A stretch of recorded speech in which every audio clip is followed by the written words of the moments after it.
Buenas noches a todos desde aquí de São Paulo, Brasil. Es un honor estar aquí con ustedes para este evento médico que consideramos tan relevante.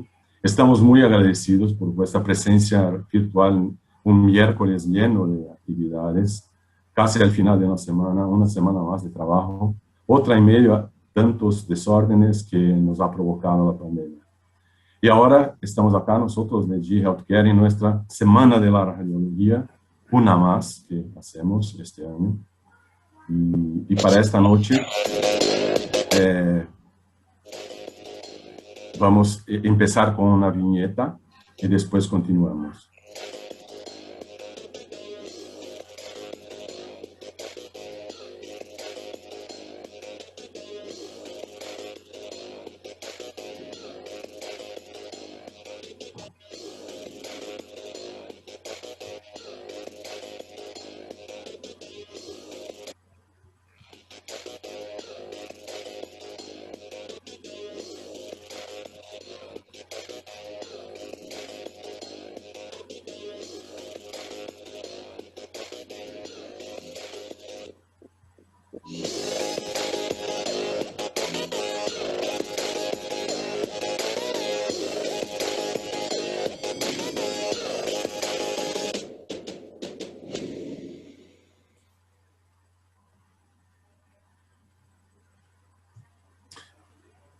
Muy bien, y para esta noche les traemos una conferencia que comienza con una pregunta.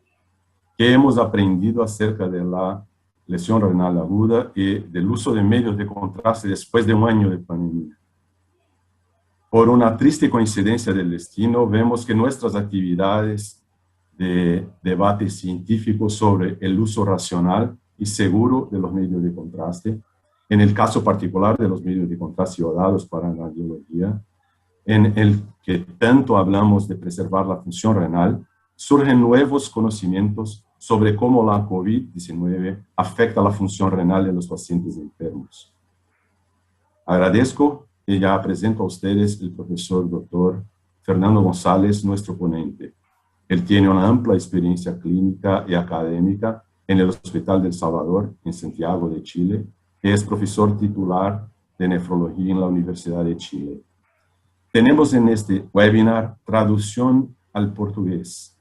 Si tienes también una pregunta, por favor, haga en el chat, en el aplicativo, por favor.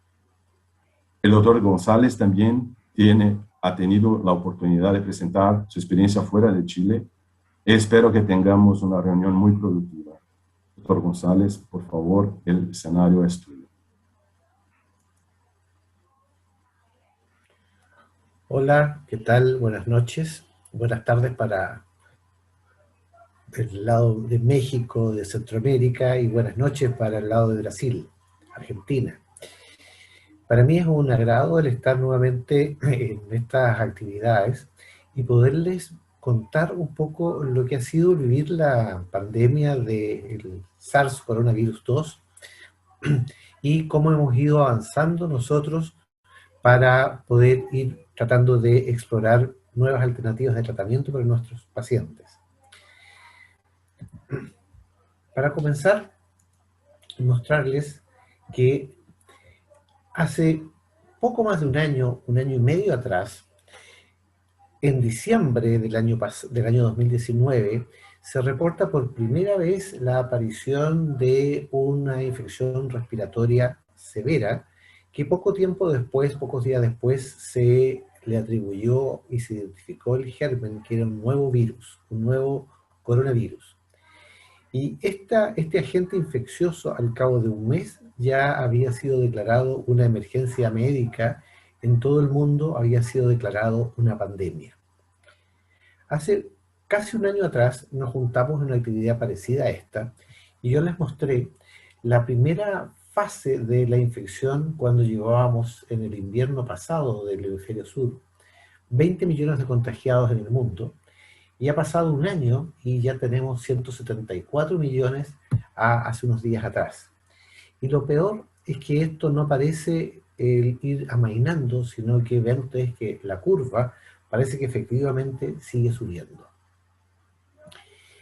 De las primeras experiencias que salieron durante el año pasado, nos dimos cuenta que del total de las infecciones, aproximadamente un tercio, 20 a 30%, requerían de hospitalización.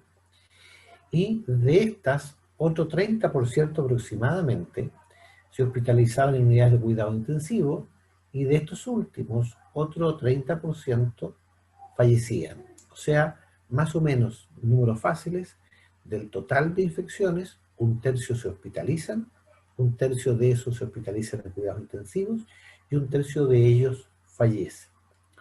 Y lo primero que aprendimos es que el riesgo era dependiente fundamentalmente de la edad. Esta experiencia del año pasado también muestra que los factores de riesgo para hospitalizarse y fallecer en el hospital en Estados Unidos tiene como principal factor de riesgo la edad. Vean ustedes que el riesgo de morir siendo mayor de 80 años es 33 veces siendo un adulto joven. Y las comorbilidades, que si bien tienen un impacto en la mortalidad asociado a esta infección por coronavirus, cuantitativamente es mucho menos relevante. No es, por ejemplo, tan terrible el tener infección por el virus de inmunodeficiencia humana, como sí lo es el tener 60 o más años respecto del riesgo de morir. De la misma forma, puesto de una manera más bien gráfica, factores asociados a mortalidad por el virus, ven ustedes que lo principal es la edad. Mucho más que proporcionalmente algunas enfermedades crónicas. Por ejemplo, la enfermedad cardíaca crónica, la enfermedad hepática, la enfermedad neurológica, etc. Y también una forma también de predecir mortalidad anticipada es el tener enfermedad renal o evidentemente cánceres hematológicos o neoplasias similares. También aprendimos durante el año pasado de que esta enfermedad pulmonar por coronavirus tenía dos patrones de presentación. Uno que era, mirando este dibujito acá, un patrón de gravedad inmediata en azul, y otro patrón de gravedad un poco más retardada en rojo aquí en el histograma.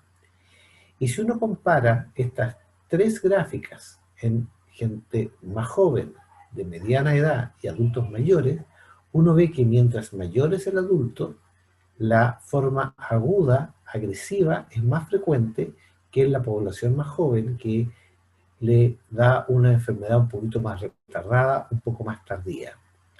¿Qué significa eso puesto en otra perspectiva gráfica?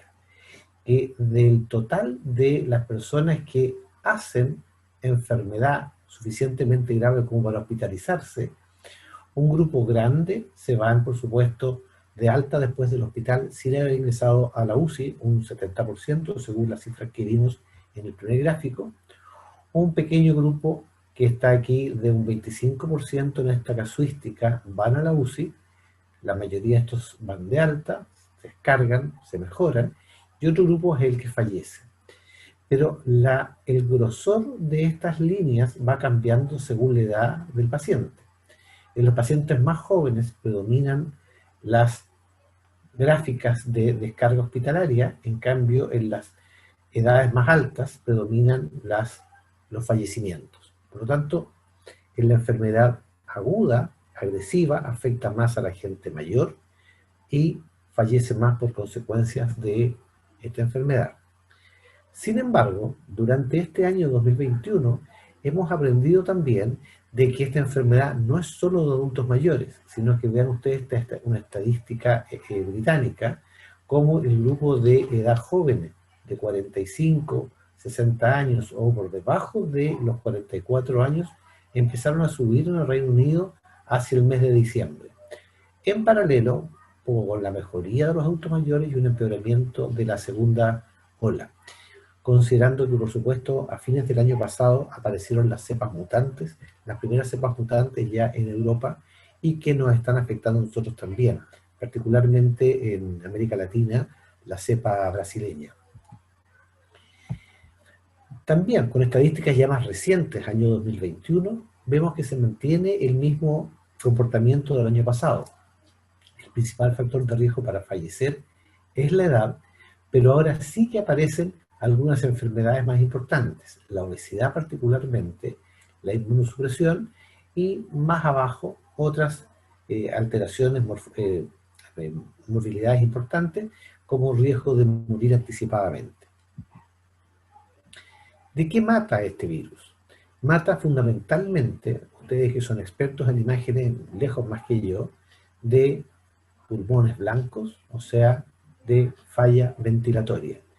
De una u otra forma, el componente inflamatorio de la neumonitis va ocupando los espacios alveolares, dificulta el intercambio gaseoso, y eso lleva a la postre a falla multiorgánica en la enfermedad grave. Y como si eso fuera poco, en estos pacientes que son graves, como este que está aquí, también aparece una complicación en paralelo, como son los eventos embólicos pulmonares. O sea, esta enfermedad, fuera de ser de inicio respiratorio y de compromiso secundario sistémico, también tiene embolías pulmonares. ¿Qué cosas curiosas tiene esta enfermedad respecto de otras respiratorias? Curious aspects about this disease. ¿Qué otras cosas curiosas tiene esto?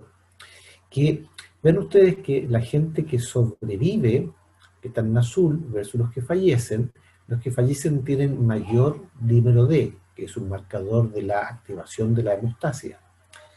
Tienen menor recuento de linfocitos, lo que es un marcador de inmunosupresión. Tienen mayor proteína C reactiva y mayor nivel de ferritina, que son marcadores inflamatorios. O sea, esta enfermedad se asocia a activación de la hemostasia y eventualmente embolías pulmonares, a daño miocárdico, fundamentalmente por la troponina, que está puesto aquí al lado izquierdo, y que eso sugiere un atontamiento miocárdico, y finalmente inflamación y disfunción orgánica múltiple. Como les mencionaba, esta enfermedad tiene una incidencia de episodios tromboembólicos que es bastante frecuente. En esta estadística original del año pasado era cerca de 1/3.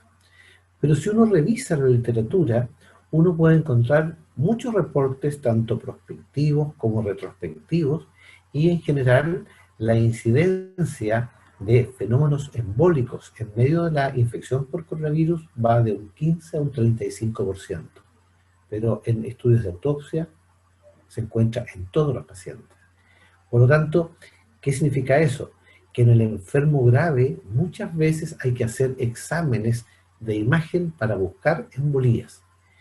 Y para ello, muchas veces, por no decir todas, hay que usar medios de contraste iodados. Y ya vamos a ver la importancia de ello. Como les mencionaba, el riesgo de embolía pulmonar es mayor según la gravedad, medida como dímero D, o en aquellos pacientes en los cuales las imágenes de la tomografía axial muestran empeoramiento clínico. O sea, el paciente, mientras más se complica, mayor riesgo de tromboembolismo se le asocia. Y desde el punto de vista renal, que es mi tema, de todos los pacientes que se hospitalizan asociados a coronavirus, solo un 3% hacen lesión aguda renal. Definido esto como una elevación de la creatinina en un 25% o en 0,5 miligramos por decilitro. Esto, por supuesto, aumenta si el paciente se ingresa a cuidados intensivos, lo mismo que la posibilidad de usar terapias de reemplazo renal, que son más frecuentes, obviamente, mientras más grave el enfermo, y eso significa diálisis. En América Latina, hay estudios también descriptivos de varios países que se han acumulado en una base de datos común. Se ha visto de que los factores que generan insuficiencia renal en los pacientes con infección grave por coronavirus es, primero, la deshidratación, o sea, la contracción del volumen extracelular. El paciente que, como se siente mal, ingiere pocos líquidos y por eso el enfermo se deshidrata. Aquellos pacientes que tienen shock, baja perfusión periférica, o usan drogas eventualmente que pueden alterar la función del riñón. Y si uno compara aquellos pacientes que llegan con insuficiencia renal aguda al hospital en paralelo con el coronavirus, ellos tienen deshidratación mucho más frecuente que los aquellos pacientes que desarrollan insuficiencia renal aguda en el contexto hospitalario y que tienen más alteraciones de perfusión. O también aquellos pacientes que desarrollan falla renal aguda en el ambiente hospitalario tienen más uso de nefrotoxinas, particularmente antibióticos y medios de contraste yodado. Y por supuesto, este grupo de pacientes necesita más ventilación mecánica porque son más graves y más terapia de reemplazo renal y por supuesto se mueren en una proporción mucho mayor que aquellos pacientes que llegan con algún grado de disfunción renal cuando recién se hospitalizan. Esta experiencia también es de hace un par de meses atrás, es muy reciente y que muestra lo mismo. De aquellos pacientes que se hospitalizan en cuidados intensivos, 3.000 pacientes en este caso, por coronavirus, provenientes de 67 hospitales de Estados Unidos, 21% de los pacientes de UCI requirieron de diálisis por falla renal aguda. De estos, un 63% fallecieron en el hospital. Y lo que es novedoso dentro de la insuficiencia renal aguda es que 1/3 de los sobrevivientes quedaron con enfermedad renal crónica una vez que se fueron de alta del hospital. Por lo tanto, este virus o la enfermedad asociada al virus, además de producir falla ventilatoria, en un grupo pequeño de pacientes produce falla renal, que puede ser grave y puede dejar secuelas, a diferencia de muchas otras enfermedades que producen falla renal aguda que no dejan secuelas importantes en el largo plazo. ¿Y quiénes son los que más necesitan diálisis? Obviamente, los adultos mayores, aquellos que tienen más obesidad, aquellos nefrópatas de base, y vean ustedes, esto es un marcador de ventilación alveolar, aquellos que tenían más falla de ventilación, y aquellos que tenían más dímero D, o sea, seguramente aquellos que también tenían más embolías pulmonares.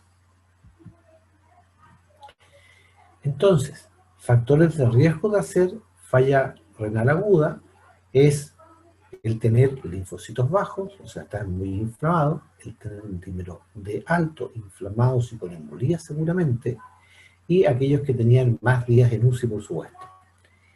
Y otro marcador que es bien importante respecto a lo que vamos a hablar de medios de contraste, es que aquellos que tenían falla renal aguda tenían balances hídricos previo al inicio de la falla renal aguda mayores que aquellos pacientes que no lo tenían.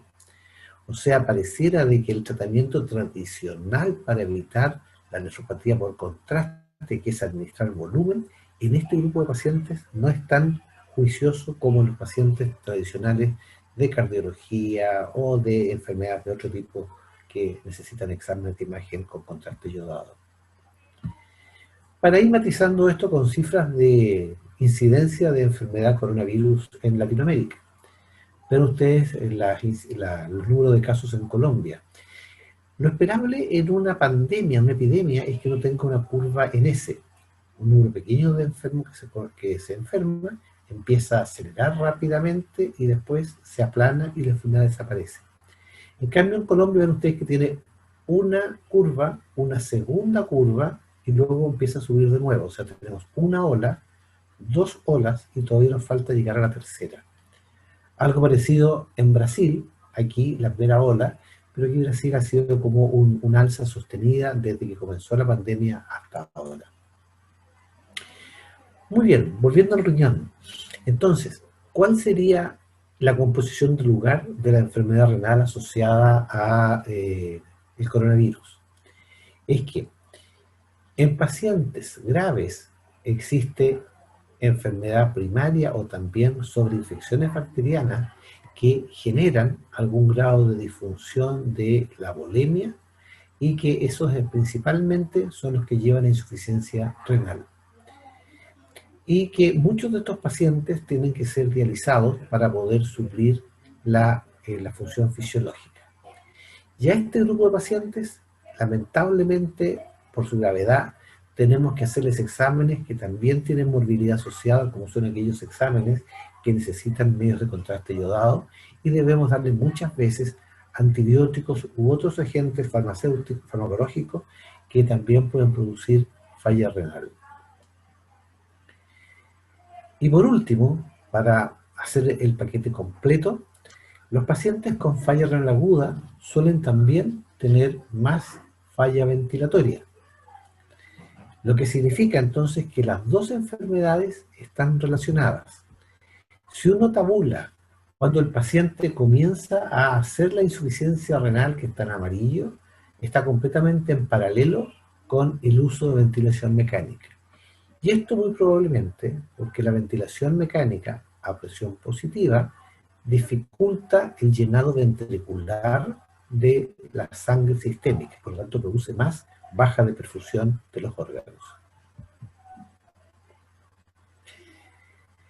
Esto último uno lo puede evidenciar porque si uno mira el examen de orina de los pacientes graves en UCI que necesitan de diálisis, tienen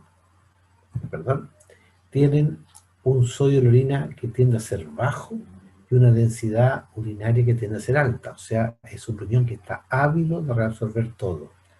Por lo tanto, ¿cuál sería la composición del lugar? Tenemos pacientes con una enfermedad pulmonar severa a consecuencia del coronavirus, una hipovolemia absoluta o relativa por el PIP, o sea, por la ventilación mecánica, usan muchas drogas vasoactivas para tratar de subir la presión arterial, el riñón sufre porque no le llega suficiente perfusión y eso se manifiesta porque hay retención de sodio y finalmente por las embolías pulmonares que frecuentemente acompañan a estos pacientes y la necesidad de hacer diagnóstico por imagen. Cambiemos un poco el tema para hablar de medios de contraste y enfermedad renal. ¿Por qué se da esta situación de coexistencia de problemas? Fundamentalmente porque los medios de contraste yodados, cual más, cual menos, producen vasoconstricción intrarrenal. Si uno mira estos modelos experimentales, la presión de oxígeno en la médula renal, después de la administración de medios de contraste, uno puede ver que la perfusión se reduce, a diferencia de acá, que cuando uno perfunde el animal con solución salina. Entonces, esta hipoperfusión hace de que eventualmente se pueda producir necrosis tubular aguda, o sea, falla renal aguda. Otros casos también de coronavirus en América Latina, la situación de Chile, también una ola, estamos en la segunda ola, y a día de hoy teníamos el 97% de las camas de cuidados intensivos ocupadas y con una incidencia de entre 5.000 a 8.000 casos diarios, dependiendo del día de la semana. Y en México, algo similar, 2,5 millones de infectados. Bien, ¿qué podemos hacer entonces? Y yo creo que lo hemos hecho en total en toda América Latina, pero les voy a mostrar al final, esta es la diapositiva con la cual uno se va esperanzado para prevenir la enfermedad asociada al uso medio de contraste sobre el riñón. Primero, recordarles que si uno hidrata a los pacientes, uno en general tiene menos riesgo de hacer falla renal aguda que si uno no los hidrata. Y que esta hidratación tiene que ser con solución salina, solución fisiológica al 70%, y es mejor que la solución diluida. O sea, la sal y la volemia es muy importante. En segundo término, otras cosas que se han planteado que son útiles son el bicarbonato y la acetilcisteína. Este estudio PRESERVE salió publicado el año 2018, donde testeó la utilidad de bicarbonato o de acetilcisteína por sobre el usar solución fisiológica en relación al bicarbonato o placebo en relación a la acetilcisteína. ¿Y qué es lo que se encontró? De que da lo mismo usar solución fisiológica salina que usar bicarbonato. Por lo tanto, cualquiera de las dos soluciones es igualmente útil. Y el usar acetilcisteína o usar placebo también no altera el resultado. Por lo tanto, teniendo cualquiera de las dos soluciones, ustedes ofrecen la misma protección al uso de medio de contraste yodado. La acetilcisteína no vale mucho la pena el usarlo. Segundo punto, El medio de contraste, ustedes bien saben, mejor que yo, que tiene distintas osmolaridades. Los antiguos de alta osmolaridad, los llamados de baja osmolaridad, en relación a esta alta, que va de 900 a 500, y los isoosmolares, que tienen una osmolaridad similar al plasma. Si uno compara la seguridad renal de estos dos grupos de medios de contraste, los de baja osmolaridad y los de alta osmolaridad, hay pequeñas diferencias sutiles, donde se ha estudiado bastante bien que la utilidad del isoosmolar es particularmente marcada en aquellos pacientes de mayor riesgo de hacer falla renal aguda, lo que me parece razonable. Si tengo un riñón enfermo, ese riñón siempre va a ser más sensible a cualquier noxa que si el riñón es sano. Y efectivamente, iodixanol es más seguro que los de baja osmolaridad en pacientes con enfermedad renal crónica, en pacientes con diabetes y particularmente en la combinación enfermedad renal crónica y diabetes. ¿Se acuerdan ustedes que yo les mostré que los pacientes con coronavirus solían frecuentemente ser añosos y con comorbilidades, particularmente obesidad, diabetes e insuficiencia renal crónica? Y este mismo hallazgo en metaanálisis se ha visto de que pareciera de que hay cierta ventaja de usar medios isoosmolares respecto de los llamados de baja osmolaridad. Este es un conjunto de estudios analizados de manera conglomerada, y uno ve que el resultado final es que parece que favorece al medio de baja, o sea, de isoosmolar, a pesar de que no es del todo significativo. Lo mismo este otro segundo metaanálisis, que también muestra cierta ventaja, aun cuando no estadísticamente significativo. Pero, si uno mira en otras metaanálisis, uno siempre puede ver que la tendencia hacia los isoosmolares es siempre mantenida. Y particularmente, esa ventaja del medio isoosmolar se da no cuando el medio de contraste se administra por vía endovenosa, sino que cuando se administra por vía arterial.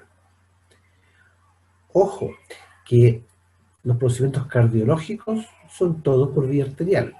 Los procedimientos que estamos hablando acá de las embolías pulmonares particularmente son por vía endovenosa, porque el corazón derecho es quien da el medio de contraste hacia el pulmón. Por otro lado, gracias al avance de la tecnología, hoy por hoy estamos usando menos volumen de medio de contraste, pero así y todo, el riesgo de hacer falla renal aguda es en paralelo con la dosis del medio de contraste. Ustedes me dirán que los exámenes actuales ocupan muy poquito, pueden ser 30, 50 ml de medio de contraste, pero ven ustedes que esto es peor que usar 20 o usar entre 10 y 20. O sea, cualquier toxina a mayor dosis es más tóxica. Por otro lado, los medios de contraste también tienen la particularidad que son viscosos.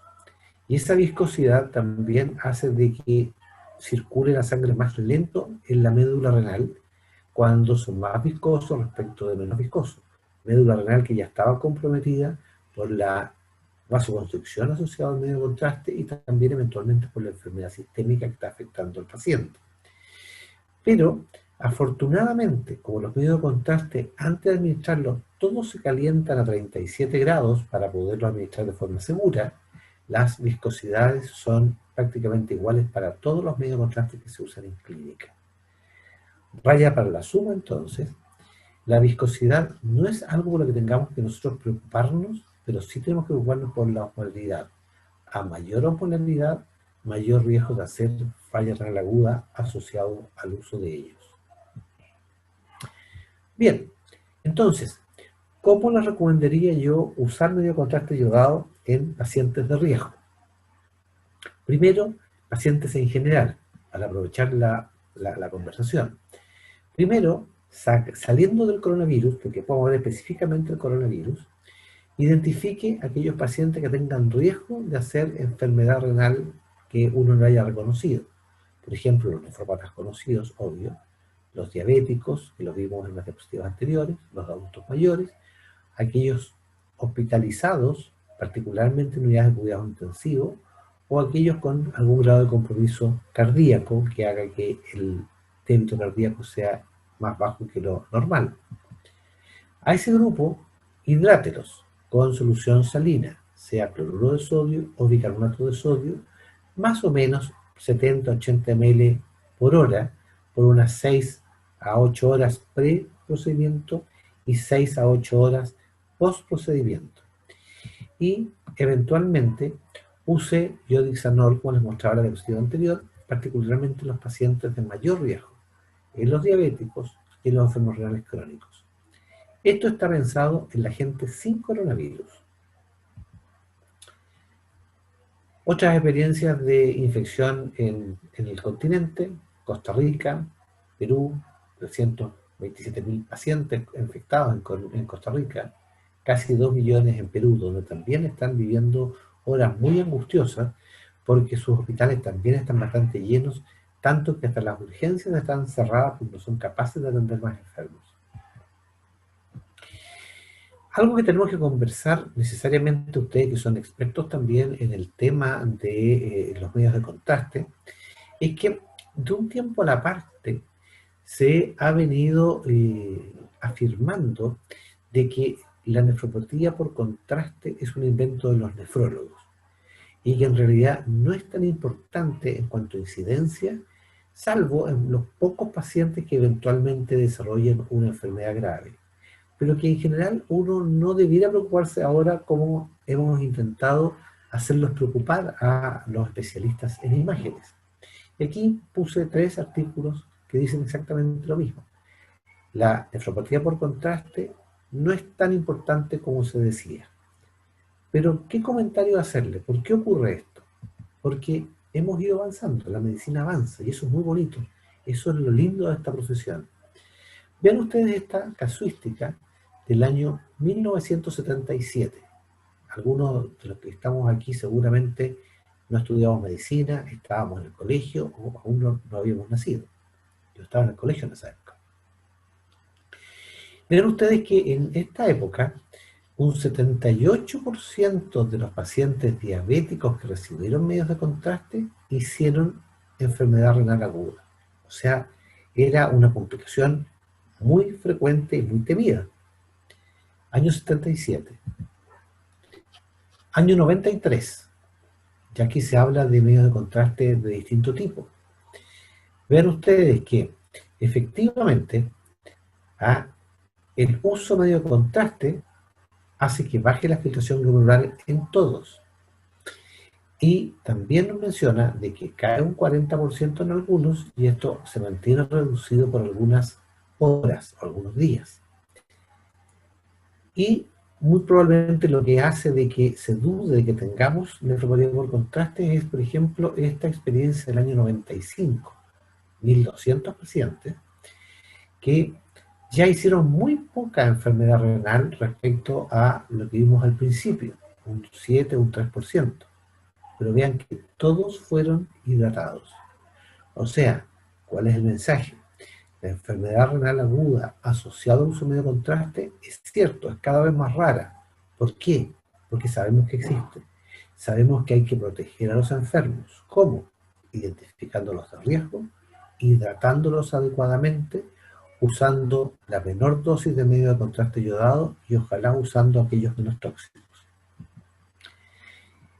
Y en paralelo, se han hecho también algunas experiencias de cohorte donde dicen que gente que no ha recibido medio de contraste, no rara vez elevan su creatinina de manera arbitraria. ¿Por qué? Porque sí, porque están enfermos. La elevan en porcentaje, en cantidad suficiente como para ser diagnosticados como nefropatía aguda, no por medio de contraste porque estos pacientes no lo recibieron, o aumentos de medio miligramo o incluso de 1 miligramo en gente que no había recibido nada. Entonces, si hoy por hoy la nefropatía es rara y por otro lado los pacientes que se someten a exámenes con medio de contraste son añosos, son frágiles y les eleva la creatinina, es que la gente piensa que esta complicación ya no existe.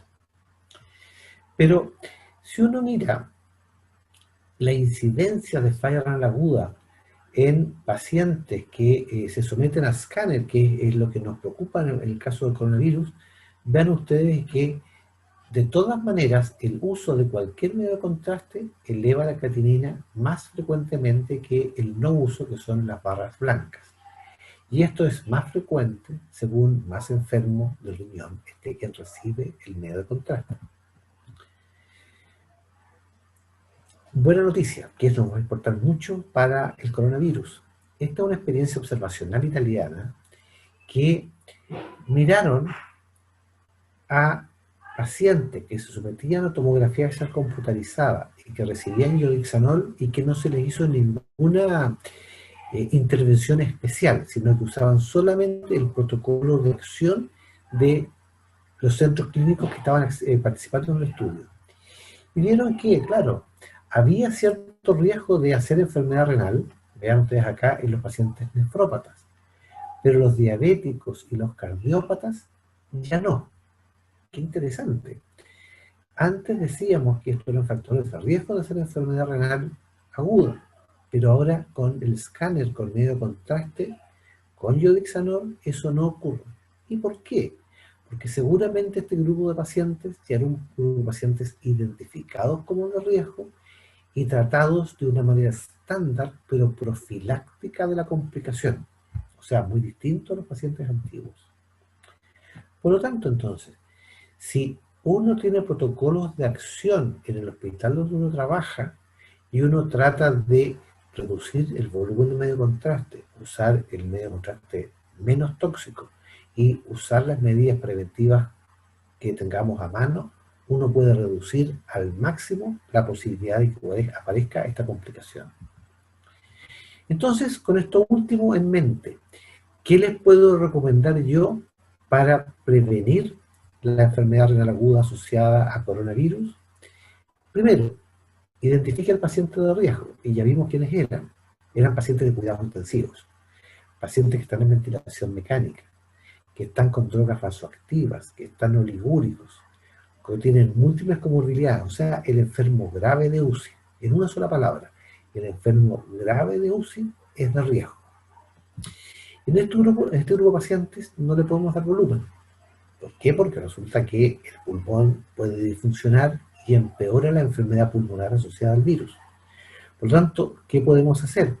Pedirle al intensivista que le dé un buen tratamiento de cuidados intensivos, que es la primera parte de esta diapositiva, y finalmente nosotros usar el medio de contraste que sea asociado a la menor tasa de complicaciones renales, como es iodixanol. Finalmente, como les decía, las buenas noticias. Durante el invierno pasado, la cantidad de pacientes que vimos con falla renal aguda fue realmente increíble y la mortalidad muy alta. Pero esta estadística de Nueva York dice que cuando pasó la primera oleada que los afectó a ellos a mediados del año pasado, la incidencia de falla renal aguda se redujo muy importantemente. Tanto así que la incidencia bajó de un 20% en marzo del 2020 a un 6% en diciembre del año pasado. O sea, el trabajo en equipo que le hemos dado a nuestros pacientes enfermos de coronavirus ha sido muy bueno. ¿Por qué muy bueno?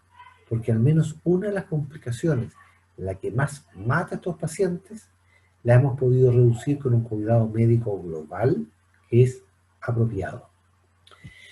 Finalmente, ¿cómo salimos de este problema de la enfermedad de la pandemia por coronavirus? La primera respuesta, sí o sí, es la vacuna. Todas las vacunas que están licenciadas para uso en América Latina son eficaces. Eficaces en reducir las nuevas infecciones, eso va de un 65% a la vacuna Sinovac de China, hasta un 90% a las vacunas asociadas a RNA americanas, la Pfizer-BioNTech, la Moderna. Y todas ellas reducen la probabilidad de morir en cerca del 90, 95 o más %. ¿Qué otras cosas sirven? Las medidas generales que todos los ministerios de salud han instruido: el usar mascarilla, el lavado frecuente de manos y el distanciamiento social. En las unidades hospitalarias, en los elementos de protección personal, que significa mascarilla, ojalá en el 95 sea la más hermética, visores de plástico delante de los ojos, delantales desechables, uso de guantes y además, por supuesto, el lavado de manos antes y después de vestirse de esta forma. Y finalmente, algunos tratamientos médicos dirigidos que se han intentado, algunos con mayor o con menor éxito. El primero que estuvo de moda fue la hidroxicloroquina, la cloroquina, o sea, los antimaláricos, que terminaron siendo inútiles. Luego algunos antivirales, particularmente la ribavirina, que se inició al principio cuando se pensaba que podía servir, que tampoco. Los esteroides han tenido un poco de favor y en contra. La dexametasona le ganó al placebo, pero la metilprednisolona empató. Los antivirales, de los cuales el más usado es el remdesivir, pero que en realidad acorta 4 días la hospitalización, pero no reduce la mortalidad. Moduladores de inflamación como el tocilizumab, que también empató con placebo. Los anticoagulantes de manera profiláctica tampoco han servido. ¿Por qué? Porque la anticoagulación es parte del problema, pero no es el problema original, que es el virus. Y otras cosas que están intentando, por ejemplo, suero de gente que se ha mejorado de la infección, no han servido mucho, y los que están en boga ahora, están en estudios, son los anticuerpos monoclonales contra la proteína del spike del coronavirus. Como les mencionaba, la salida es la vacuna. Vean ustedes como en primera dosis hay algunos países que lo han hecho muy muy bien. Israel, Canadá, Reino Unido. Pero las 2 dosis que recomiendan la mayoría de las vacunas, a excepción de unas muy específicas, pocos países han llegado a pasar el 50%. Y eso es muy importante, porque la forma de llegar a la meta es llegar a la inmunidad de rebaño, que significa en este virus cerca de un 70% de cobertura con gente inmune, ya sea porque se han mejorado de la enfermedad o porque están vacunados. Y para eso nos falta muchísimo trabajo y muchísima historia todavía que tengamos que vivir. Lo bueno es que el trabajo de todos los que estamos desempeñándonos en la clínica, desde el servicio de urgencia, luego las salas de medicina cirugía, las salas de paciente crítico, todos los laboratorios de bioquímica, hematología, de imágenes, estamos todos trabajando de una manera concatenada, de tal forma de preocuparnos de que nuestros enfermos graves sobrevivan. Muchas gracias. Gracias, doctor González. Como siempre, muchas informaciones nuevas de la vivencia de la pandemia, que nos ha traído muchas informaciones. Para calentar un poco, me gustaría hacer una pregunta. Sería, me parece que al inicio de la pandemia había menos exámenes con contraste, creo. No sé si porque los mayores necesitaban menos, morían más pronto, algo pasaba. Mas ahora, con los más jóvenes estando en procesos más graves, creo que tiene el riesgo conocido de tromboembolismo, se hace más examen con medio de contraste. Es una impresión que se pasó, y como, aunque tenga más exámenes, tiene menos, o una disminución nítida de ocurrencia de lesión renal aguda o de prejuicio de la función a lo largo del tiempo. Yo creo que se están haciendo más exámenes con medio de contraste ahora, tal como tú mencionas, porque los pacientes son más jóvenes. Entonces, en los más jóvenes, el riesgo percibido por los equipos de salud es menor. Entonces, como parte del diagnóstico de la enfermedad grave se hace por imágenes de escáner, y le van a hacer escáner para ver cuán enfermo está el pulmón, dicen, aprovechemos que vamos a hacer en la tomografía de pulmón, pongámosle medio contraste y descartemos una complicación que es frecuente que aparezca en paralelo con la insuficiencia ventilatoria. De tal forma que yo creo que hemos ido aumentando el uso de medios de contraste, pero afortunadamente, como les mencionaba yo, que los jóvenes tienden a ser más tardía la falla renal aguda que los adultos muy mayores, que son al principio cuando llegan muy enfermos, se da esta aparente seguridad de esta intervención agresiva. Muy bien. Eh, se- para los pacientes de corona, por supuesto, con una disfunción renal predialítica, por ejemplo, se tiene que hacer un examen con medio de contraste. ¿Se debe hacer una diálisis o cómo se procede, cómo se hace? Primera cosa, si el paciente necesita un examen con medio contraste porque está grave, estamos hablando de enfermos casi todos hospitalizados por coronavirus, hay que hacerlo, sí o sí. Eso es un precio que hay que pagar el riesgo. De la misma forma, en pacientes sin coronavirus, un paciente cardiológico que necesita ser estudiado las arterias coronarias porque tiene enfermedad coronaria, tiene que hacerse el examen. ¿Por qué? Porque eso le puede salvar la vida. Respecto al tratamiento, el dializar a un paciente después de administrarle el medio de contraste se ha demostrado que no es útil. ¿Por qué? Porque el medio de contraste produce la toxicidad cuando pasa por primera vez por el riñón. Ahí produce la vasoconstricción. Y en teoría, por ejemplo, si le hacemos al momento 0 la administración medio contraste, al momento 0, 1, 2 el examen con todo lo que se necesite, escáner, angiografía, lo que sea, la diálisis nunca va a ser antes del momento 10 o 12, cuando ya hemos tenido varias circulaciones de la sangre por todos lados, por lo tanto el medio contraste. Muy bien. Una pregunta es si hay algo que es efectivo para profilaxia de la lesión renal aguda, por ejemplo, si estatinas son útiles o bicarbonato o algo más. Lo único que ha demostrado, sin lugar a dudas que sirve, sin coronavirus, es el hidratar a los pacientes con solución salina o con solución con bicarbonato. Eso está bastante claro.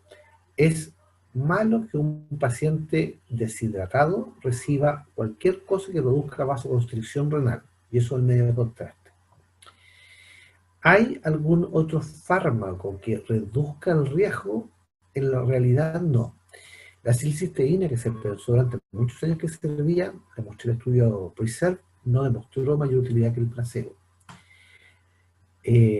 Antioxidantes, tocoferol, estatinas, se han usado con discreta mayor utilidad que el placebo, sin embargo, en su grupo de pacientes bien específicos, las estatinas en los pacientes cardiológicos.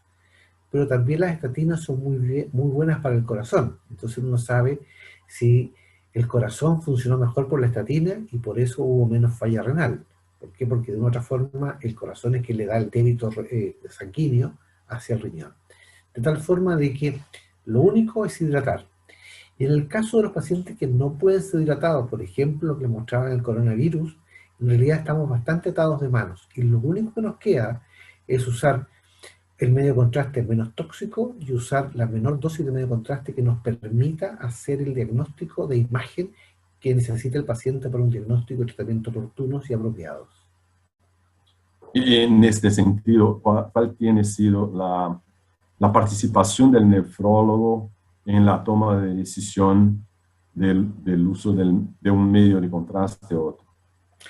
Apenas Antes de la pandemia, nosotros conversamos con las autoridades del hospital para usar iodixanol en los pacientes nefrópatas y diabéticos, exclusivamente en ellos porque eran los de mayor riesgo. Después, el mismo uso del medio contraste dentro del hospital hizo que se introdujeran en los cuidados intensivos. Y esos son nuestros grupos de foco, los principales. Ahora, con la llegada del coronavirus, ahí la cosa ha sido también un poco más desordenada, porque como ha habido tantos exámenes, nos ha ocurrido lo que en todas partes del mundo, que hemos tenido rupturas de stock de todo. Entonces, si bien hemos privilegiado usar iodixanol en los pacientes de mayor riesgo, es muy probable que estemos usando hoy por hoy varios medios de contraste distintos.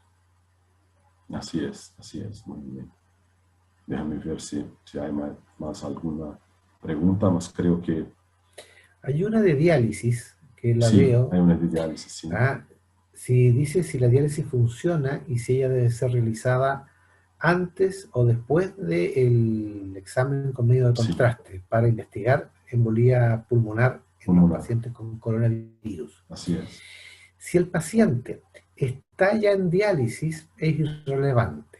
¿Por qué? Porque da lo mismo, el daño ya está hecho, sea una enfermedad renal crónica o una enfermedad renal aguda. Si el paciente no está en diálisis, uno debiera tratar de hacer el examen con medio contraste antes, ojalá, de que el enfermo se agrave mucho, sobre todo si padece oliguria, esto en paciente con coronavirus. Y usar poco medio contraste que nos permita hacer diagnóstico y ojalá de muy baja osmolaridad, isoosmolar. Y si se puede dializar a un paciente que recibe medio contraste, como les mencionaba recién, en la práctica es poco realista. ¿Por qué? Porque la toxicidad se produce en las primeras rotaciones de la sangre con medio contraste por los riñones. Muy bien.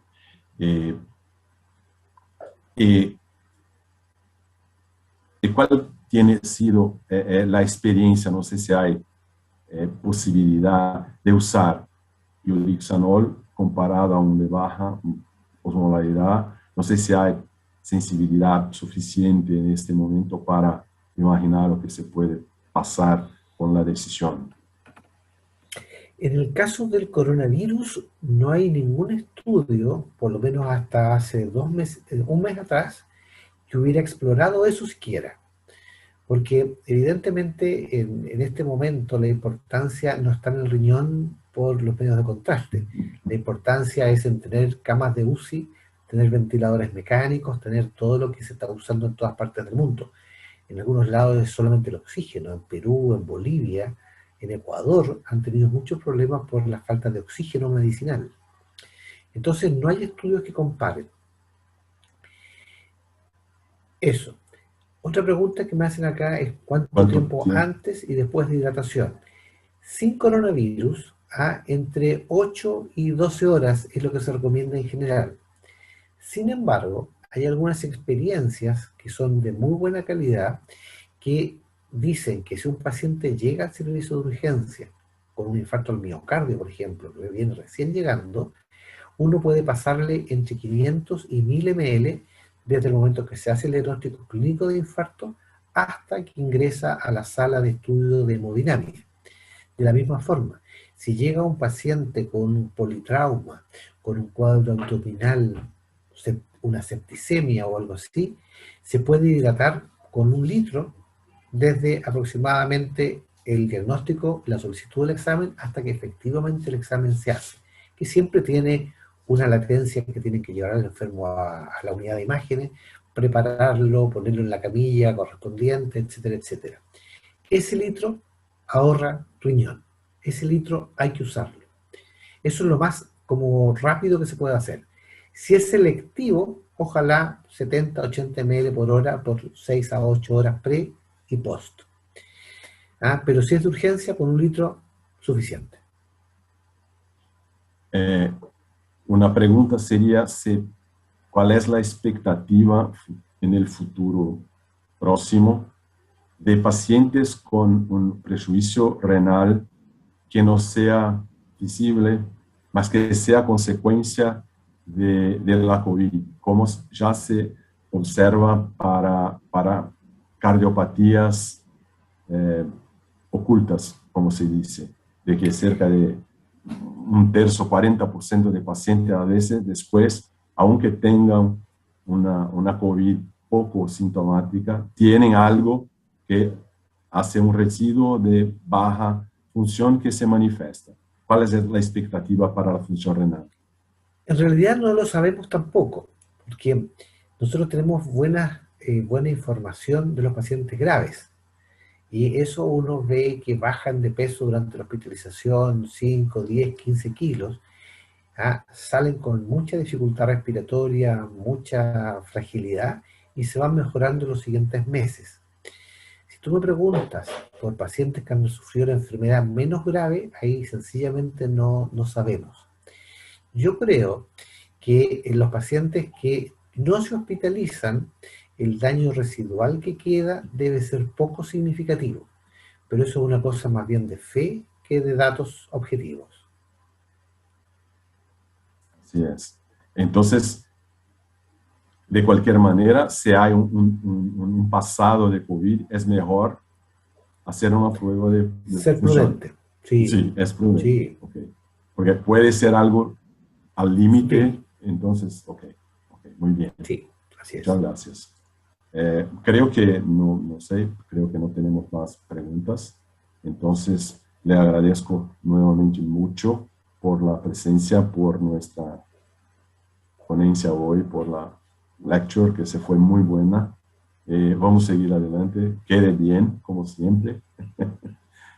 Congratulaciones, buenas noches a todos. Agradezco a todos por la presencia en esta presentación. Vamos a seguir con la semana de la radiología acá en GE Healthcare. Muchas gracias. Muchas gracias a todos. Fue un gusto compartir con ustedes esta tarde y nos veremos prontamente. Que lo pasen muy bien. Buenas noches. Buenas noches.